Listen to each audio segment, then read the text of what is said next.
Creta, the most awaited passenger vehicle this year, has finally been launched. That's how it looks, the glamorous new Creta. It's Hyundai's first ever compact SUV for the Indian market and has received overwhelming advance bookings. In fact, it has been launched. The base price is 8.59 lakhs, ex-showroom Delhi. Bertrand D'Souza, editor-in-chief of Overdrive, who has test-driven the car and who has been at the plant and knows everything about it, joins us now. Bertie, hi, afternoon. Has the Creta lived up to its hype?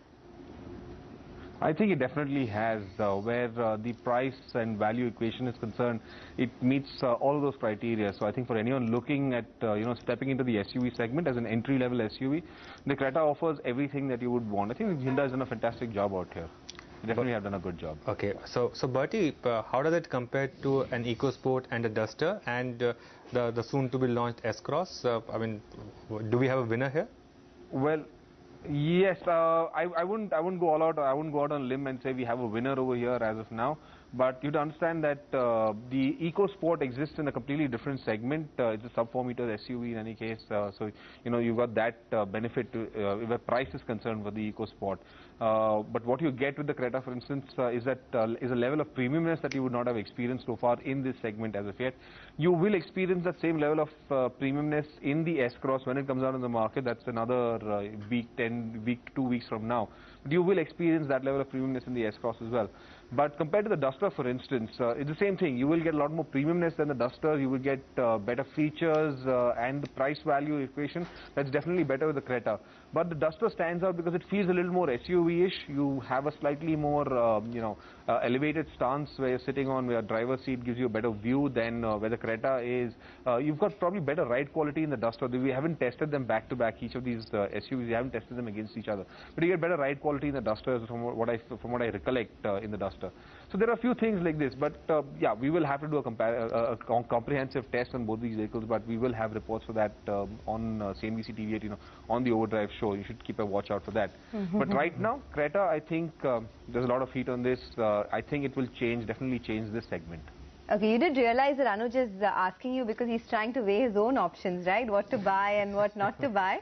So that's Sonia has already done that, right? Oh, but there's a big waiting period, I hear. I mean, even if we want to go ahead and buy it, I don't think we can, right? How long is the waiting period? Right now I assume the waiting period will be about 2 to 3 months. Hyundai says they've got about 15,000 orders already given based on the pricing that they've announced just now. I expect those orders to increase over the next couple of weeks, probably next month for that matter. There should be a flurry of bookings for the Creta now that it will be available in the showrooms as well. Capacity at the plant right now, they say is about 5 to 5,500 units. That will be ramped up to about 7,000 units probably in the next month and a half. But expect close to about 2 to 3 months waiting for if you're going to order or rather book a Creta right now. I was at the plant some time back and I have seen that they have already started dispatch of Cretas to various showrooms, various points around the country, to their network around the country. So I think there will be some availability initially, but you're going to still have to wait about 2 to 3 months. Okay, so there is still a waiting period. But in terms of, I mean, you've seen the car, you've driven the car. Compared to its other competitors, any interesting new features, anything that consumers can look forward to? Well, I do think Hyundai has had a very strong safety policy for most of their SUVs, not even SUVs, for most of their cars for that matter, and they've done tremendously well out in that aspect. They've got a lot of 5-star rated cars in their portfolio for the domestic market as well as for international markets. Now, the ratings haven't come out for the Creta as yet, but what they're offering in India is, ABS is standard across every variant, from the base to the top of the line SX option variant that is there.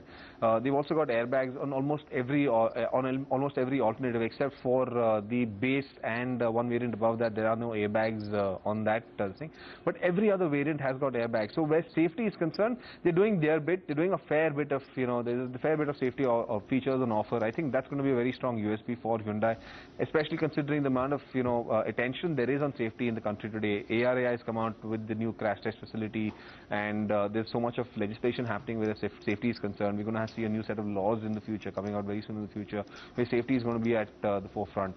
So I do believe Hyundai is on the right track where safety is concerned, and I think Creta is one of the first that will, showcase all of these highlights. Okay, so Bertie, let's talk about this overall space, because this premium SUV has been one of the bright spots if you look at the car sales as well.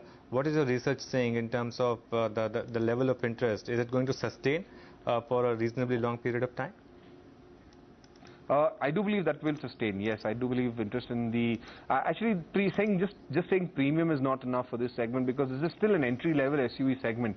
Anything below this sort of goes into the crossover segment. So where the EcoSport, for instance, is concerned, despite tagging it as an SUV, it still does not offer you an all-wheel drive powertrain, rather a 4x4 powertrain.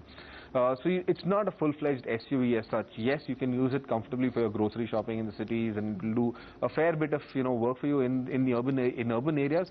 But at the end of the day, it's just a hatchback that's been raised, giving you an elevated riding position. So the S-Cross will also be in that category, The S-Cross right? will also be much smaller than the Creta. Category.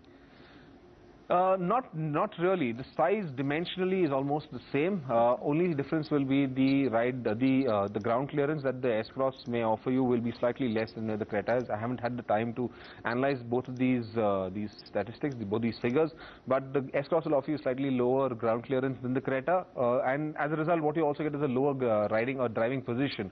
So otherwise, on most of the counts, Creta and the S-Cross will be similar to each other.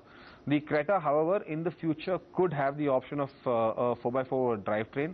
Maruti as well is evaluating that now. So in the future, probably another year and a half, 2 years, they may offer a 4x4 drivetrain in both of these vehicles, which will make it more interesting.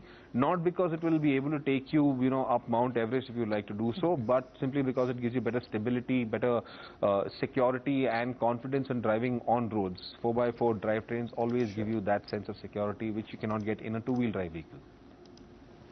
All right, Bertie, thanks for putting all the pros and cons of the new Hyundai Creta in front of us. Thanks for giving us those details, and we'll await the comparison between the Creta and the other cars next time when you join us on our show. But moving on, it's been a disappointing day of trade for the